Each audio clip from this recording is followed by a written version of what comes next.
thank you so much, and thank you everyone for joining us here this morning. I'm pleased to be joined by the Electricity Authority Chief Executive Sarah Gillies and Independent Chair of the Review Sarah Sinclair to present this report to you today.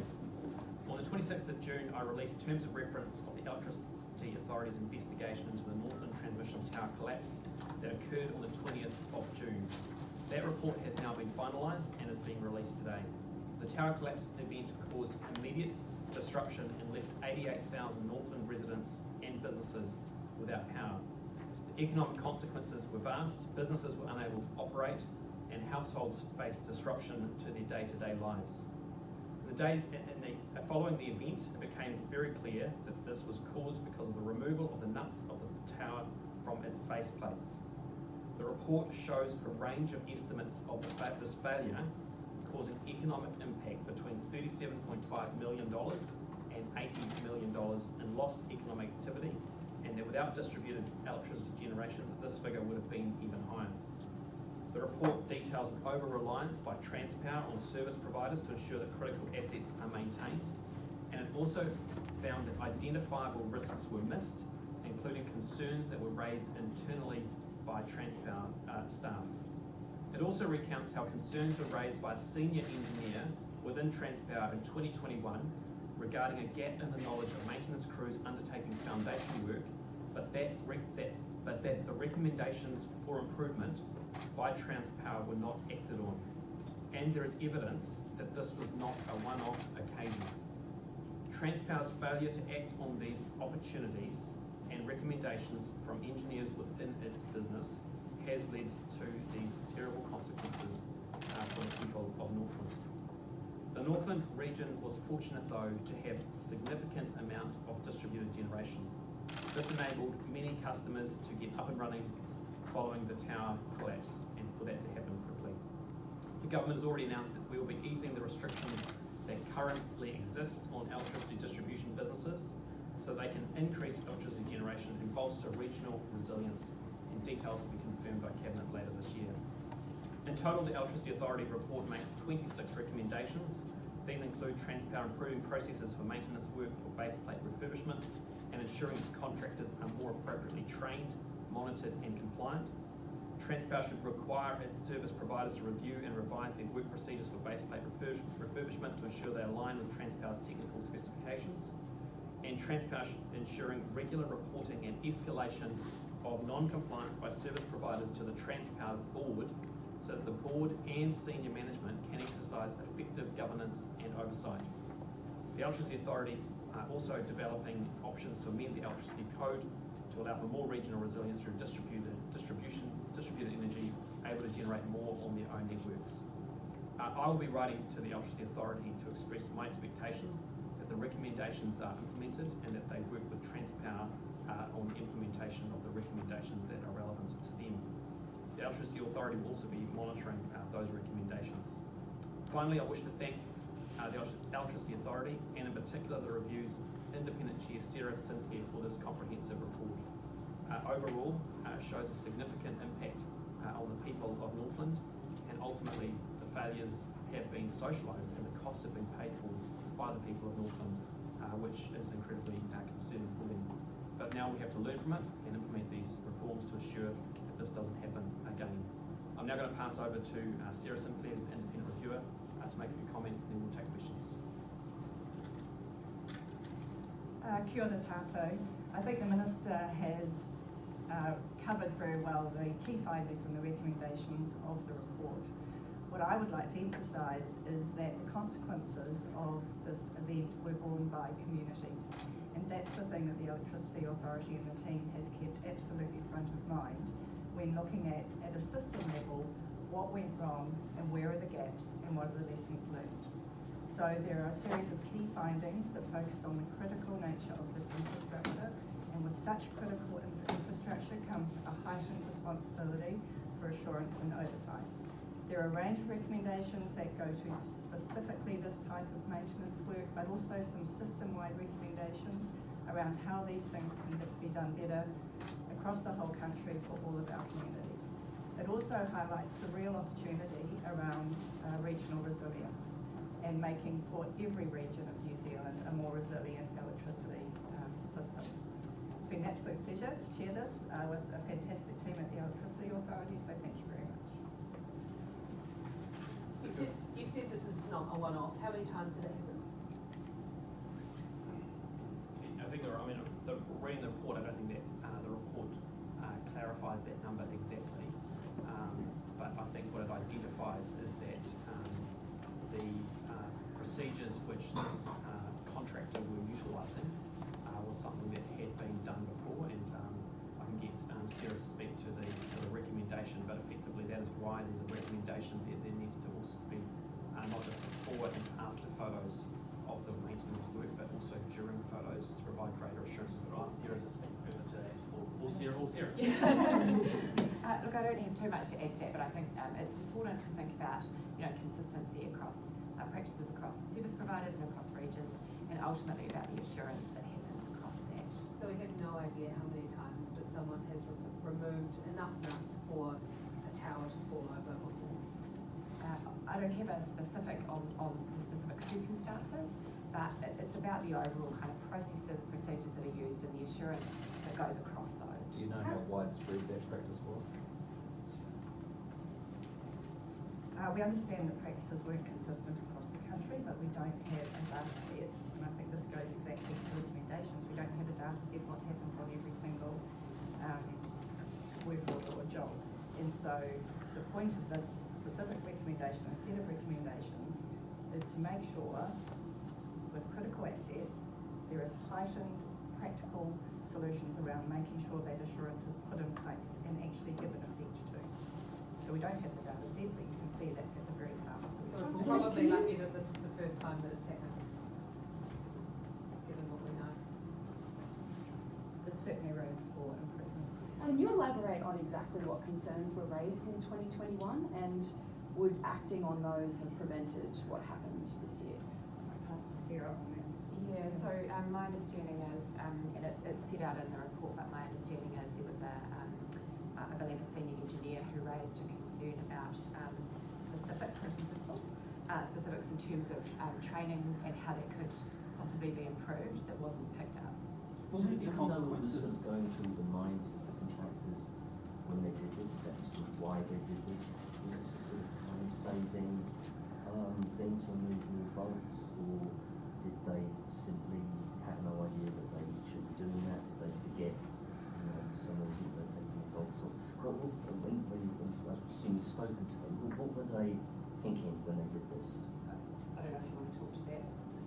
I think this one goes to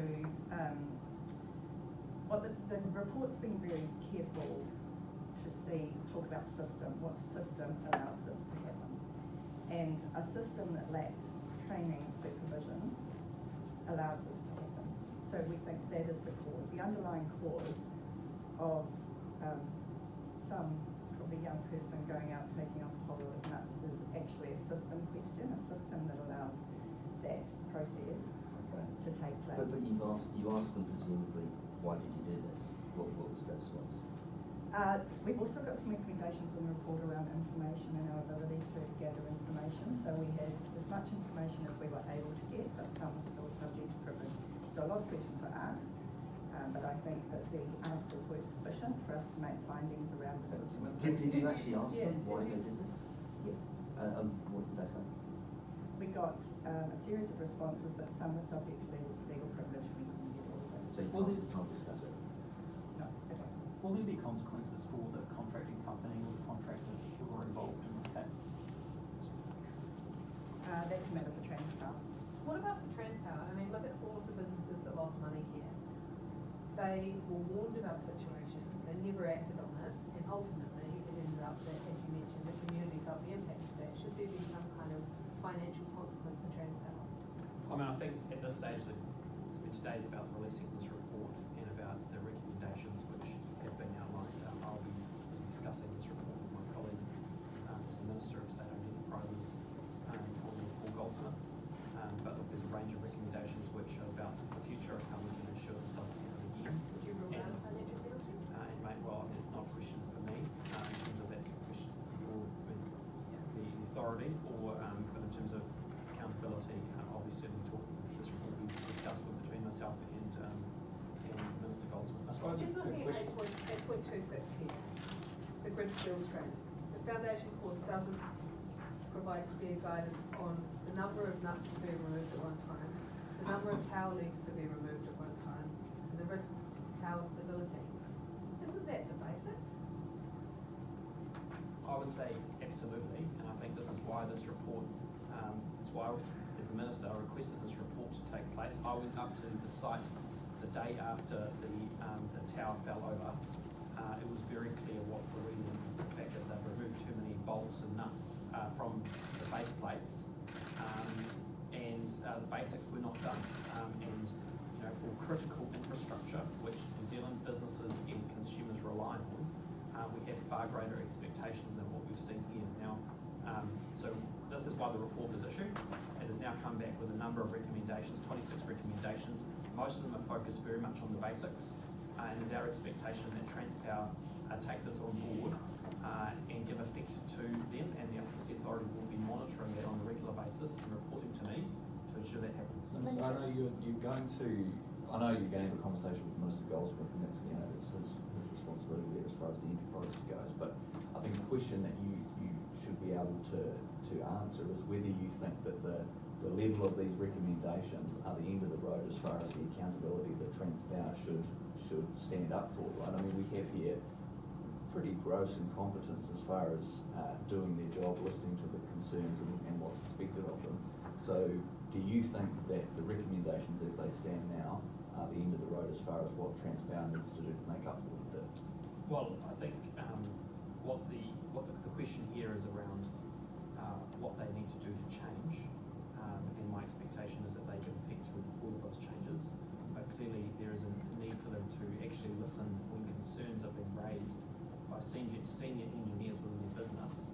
That those lessons or those concerns are being given effect to, rather than being ignored, and that's what has been identified here in this report, and that's not acceptable. But do you think that affecting all of these recommendations, if they adopt all of them with as much urgency as you like, is that enough for them to make up for what happened? Well, I'm happy, I get Sarah to answer, but I guess at a high level, this is critical infrastructure. They are responsible for other elements of critical infrastructure too. The expectation is they treat critical infrastructure with highest regard, because ultimately New Zealand households and businesses rely upon it and have very high expectations around how they operate. When this happened, the backup lines. Yeah, I can speak to the other part of it. So this review is a broader kind of terms of reference to cover kind of system-wide piece. But it's also important to understand that we have a separate compliance process that applies. And so we're also, the authority is separately investigating an alleged breach of the Electricity Industry Participation Code by Transpower and its role as the grid owner. So that runs through a separate process that's underway at present, but it's kept separate from this. So we'll have more to say about that later. Minister, is it true that customers in Northland might have discounted power to respond to this? Oh, I can't speak to that, unfortunately. So you're not aware of that? No, I mean, I don't. So, I mean, this is one of the things that's actually highlighted in the report around the whole question of compensation is around the communications that Transpower made following the event, which actually caused significant confusion in terms of that particular issue. And I think that's one of the areas they need to do a better job of. I know that they're in conversations with how they can, they have been talking to Northland business associations and are having conversations. I know my colleague Grant McCullum is pushing that issue very strongly, and I understand there's going to be more for them to say in the future, but I can't speak to it at the moment. What issue do you mean discounted power? No, in terms of basically acknowledgement of the fact that their failure for Northland. And so can you say you don't know anything about people getting discounted? Well, I'll get Sarah Gillies to speak to it, but under the code there's no requirement for compensation. Ultimately, I'll get Sarah to speak to that in more detail. Is that a problem though, that there's no requirement for compensation? Do you see that? Well, I guess that, it's a question for Sarah in terms of how the electricity market is set and how it's regulated. But ultimately, the issue here is, I think, identified in the report was around how they communicated that issue and how they caused significant confusion to customers and consumers in Northland, which I think is very unfortunate. Do you want to speak to that issue, Sarah? Yeah, I don't have too much to add to that. I mean, the compliance process does allow for certain orders to never be made, but we're not at the end of that process yet. In terms of this report, this was a broader piece. The Minister's already covered the processes that are in place, and then Transpower made some comments about where people could go to make inquiries about, insurance and so on. But in terms of our broader compliance powers, there's an element of there are some orders that can be made, but that process isn't completed yet. Is that a gap in your power not to be able to order compensation? There's an independent rulings panel that can order, make some orders, but whether it's sufficient in these circumstances, I guess, is a question to be considered. So none of you are aware of power discounts coming through? No. Minister, what is your message to Northlanders off the back of this report? Can you assure them that nothing of this nature would ever happen again? Well, I think what my message to Northland is that, they've been let down by Transpower. Transpower, if they had listened and undertaken proper assurance processes, could have prevented this from taking place. And that they have unfortunately paid the cost of their not doing that. But this report has been done because Northland is an incredibly important region. Resilience to that community is incredibly important. We are taking these recommendations seriously, and we're very focused as well around ensuring we can enable more regional distribution of power, which is critically important, not just for Northland, but to ensure that those more remote regions are able to be more resilient in the case of whether it's an instance like this or other events which cause power to be disconnected, they can be more resilient, and that's our focus. This report still, it doesn't explain why these contractors did this. Isn't that absolutely key for learning from the event? Well, I think it's to work out why people did what they did. If you can't answer that question, how can we get all the learnings from what happened? Yeah, I think I'll get Sarah if you want to speak to that in terms of.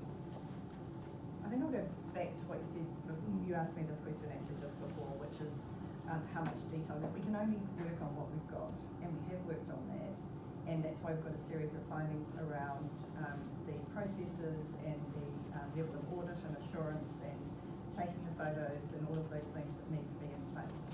And so, and we're not WorkSafe, we're not those other organisations that each play their own part in the system.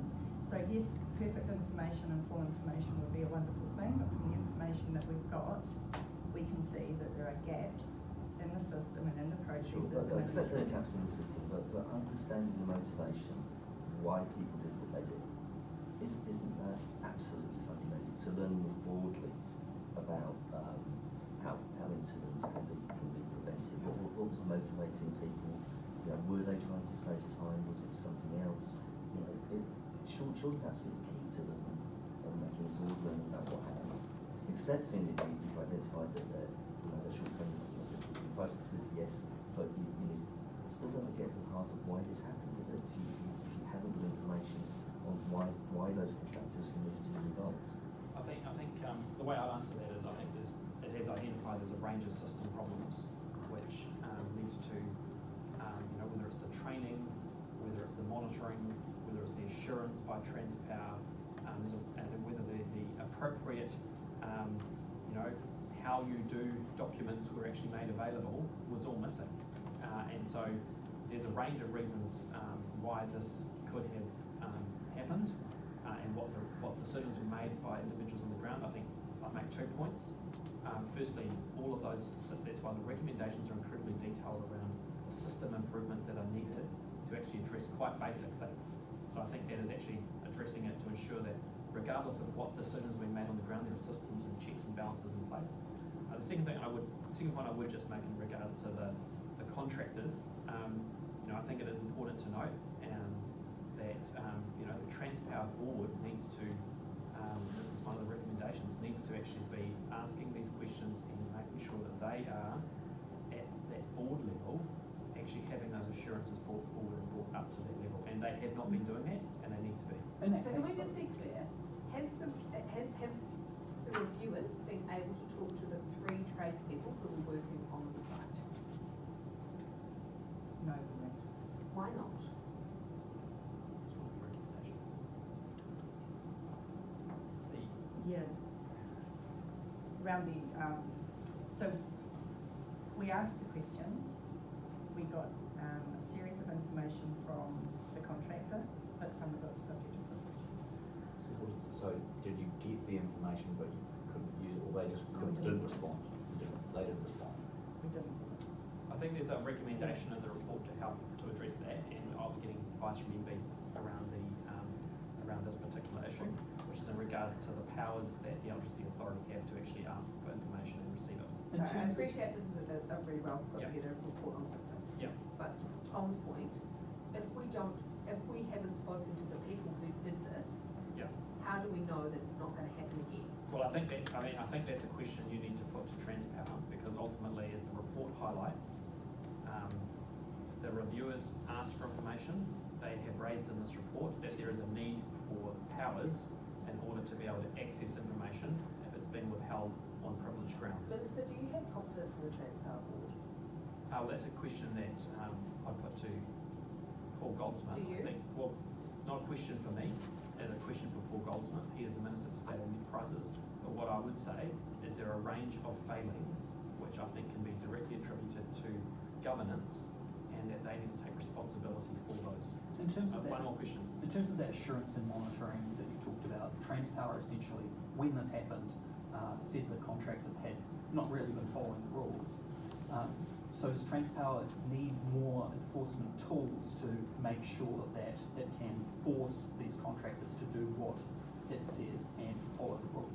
Well, I think what the report says is that they are, contractors, right? They sign contracts with these people. They need to be monitoring those contractors and assuring appropriate assurances going all the way back up to senior management and the board level at Transpower. That is what is missing. They are responsible for the training protocols, they're responsible for the manuals, they're responsible for making sure that regardless of which contractor is, the work's being done in the same way. They're responsible for the assurance processes, and there's a list of recommendations here that Transpower needs to take on board and implement to ensure that this doesn't happen again. But if a contractor's not following rules and That's why Transpower, you need assurance processes in place so that they can hold them to account.